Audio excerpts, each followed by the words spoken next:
Ogale, and Nakuru County, of course, is a county that was well known for flamingos. Very colorful, but over time, that has changed. And I understand that Victor Ogale may not be ready right now, but we're going to come to him. But let me come to the panel that we have here as we tie up things. And just before we took the break, Charles had mentioned that we possibly may not be where we were yesterday in terms of change, democratically speaking, and this tussle and pull and shove that we had before and a sense of entitlement from our leaders may be changing. Javas, do you agree that that may be changing? There are those who feel that in our democracy, the more things change, the more they remain the same.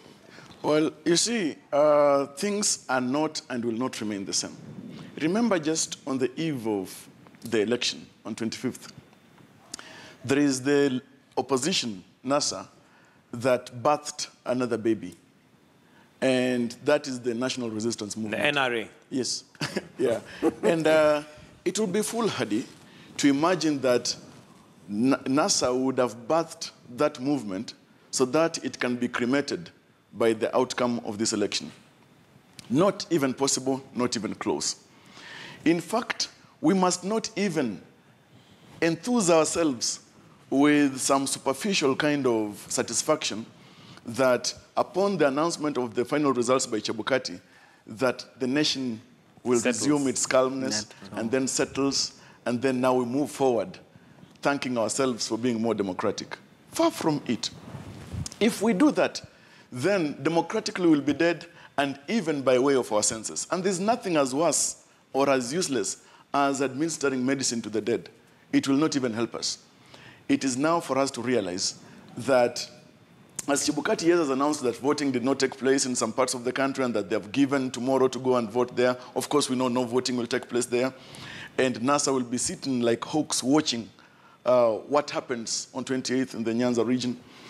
And the other parts of the country will be pushing, especially the Jubilee leadership will be pushing to have, say, President Kenyatta now, preparation for being sworn in because an election has happened and then he has been declared the winner. But really, is that the kind of confusion that we want to remain in? Not at all. And that is why, in fact, it's not just a question of the principles. It is with the people. It is with the people. If democracy is a religion, we are the adherents. And it's with the people to say that enough is enough of all this chaos, enough of all this noise, because there is nobody who celebrates fatigue. The election fatigue can be felt from our knees to the bones in every part of the body. Right. And that's why, if we must sit at the seat of caution, and as I've learned many a times from my grandfather Samson, who dwells in the village still, that it must be ours to speak sense, think sense, and appreciate sense. This election must teach us that what was pontificated earlier by those who called for a fair assessment and judgment on the part of leaders, that we need not cruise very quickly to different polar positions, that actually time has come for us to remember what we thought about early. Because it was not in the place and in the wisdom of the Supreme Court to annul the August 8 elections so that we can plunge ourselves in the sea of all this kind of political turmoil. All right. We need a turnaround. Dr. Mukwana, as we wind up, your closing comments and possibly what we should project and expect even after these polls. Well, what we should expect and project. Of course, Michael, we will have the Jubilee, the Jubilee Party candidate being declared the winner. And as Java says, is right on that one, there'll be a bit of a rush, for lack of a better word, really, because it has to be done anyway, to have him sworn in, and life then begins. But for me, that is where the bigger trouble begins. Because having quarreled among ourselves so much to this day, yesterday, I think that the best thing that we must do to ourselves is to accept that we haven't solved the problem. Can we now start talking? Without talking, we are in a worse position. And the birth of NRM is Raila's strategy to begin an enhanced struggle to achieve what he considers the unfair treatment of his section of his supporters.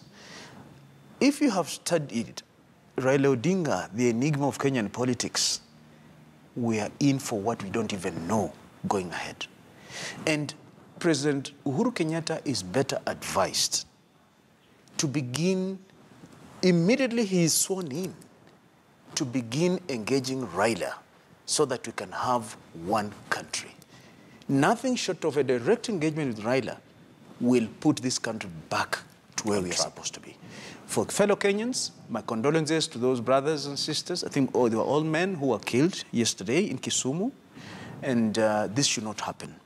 Let's all keep peace.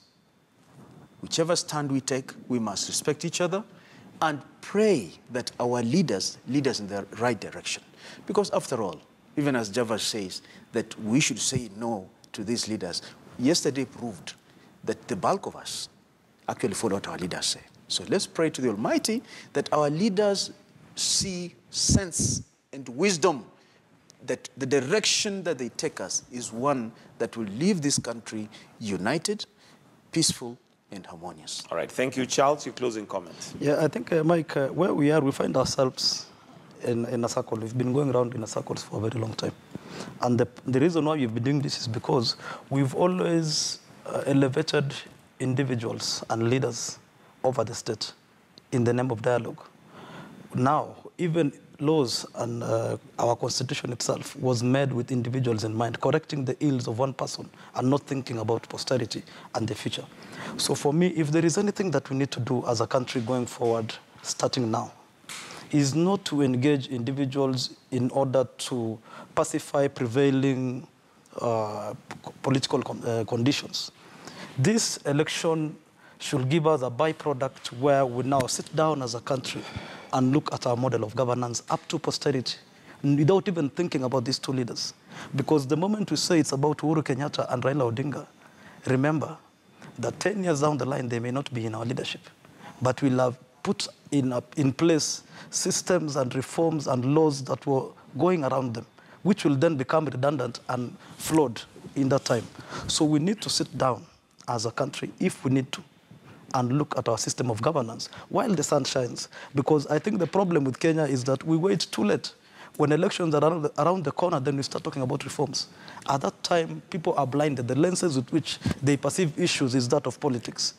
This time round, that's why I say the good thing that happened in this country is that we held elections, that the elections were held. It has given us the stability and the continuity. 5 years is enough for us to talk and have comprehensive national processes of unifying the country, but making reforms and even looking at our constitution, looking at the gaps early enough and not waiting up to 2022, 1 month to the election, then we start saying, this is wrong, we need to correct it. So we need to make hay while the sun shines. Gentlemen, I think we'll have to wind up right there. Thank you so much. That's Charles Kipkulei, Javas Bigambo, and Dr. Alutalala Mukwana for joining us this morning and basically just looking at where we are as a country. This is where we will wind up this segment of the show. But Kivumbi 2017 continues, where we keep updating you on what is happening as the vote tallying comes into the National Tallying Center, and also we wait for the IEBC chairman to give us a word and direction as to the way forward. Thank you so very much for staying with us. We're going to take a short break, but Kivumbi 2017 continues in just a bit.